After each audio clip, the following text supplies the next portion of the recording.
மழை அதிகமாக கொட்டுது. கொட்டும் மழையில் மக்கள் வெள்ளத்தை பாய்க்கிட்ட பொழுது இங்க திருநெல்வேலி சட்டமன்ற தொகுதி வெற்றி பெற்று விட்டது. மக்கள் அதிமுக பக்கம், அதிமுக கூட்டணி பக்கம். மக்களுக்காக அதிமுக அத்தனை திட்டங்களும் நிறைவேற்றுவிடும். இது ஒரு நெல்லைச்சீமை புனிதமான இடம். எங்கே விடுதலை போராட்ட தியாகி வ.உ.சி. அவர்களுக்கு அம்மா ஆட்சி காலத்தில் மணிமண்டபம் கட்டப்பட்டது.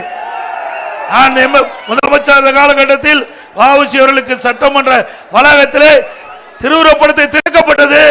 இன்னும் பல திட்டங்கள் கொண்டு வருவதற்கு அதிமுக ஆட்சி உங்களுக்கு துணை நிற்கும் என்ற இந்த நேரத்தில் தெரிவித்து, திமுக ஆட்சியில் சட்ட ஒழுங்கு அடியோடு சீர்கிட்டு விட்டது. இன்றைக்கு திராவிட முன்னேற்ற கழக தலைவர் ஒரு அறிக்கை வெளியிட்டிருக்கிறார். இன்றைக்கு நீட் தேர்வு அதிமுக ஆட்சி வந்தது முற்றிலும் தவறு. மத்தியிலே காங்கிரஸ் ஆட்சி, திராவிட முன்னேற்ற கழகம் அங்க வைத்தது. அந்த காலகட்டத்தில் தான் நீட் தேர்வை கொண்டு வரப்பட்டார். அதே போல சட்ட ஒழுங்கு அடியோடு சீர்கெட்டது என்று நம்முடைய பாரதிய ஜனதா கட்சி தலைவர் குறிப்பிட்டார்.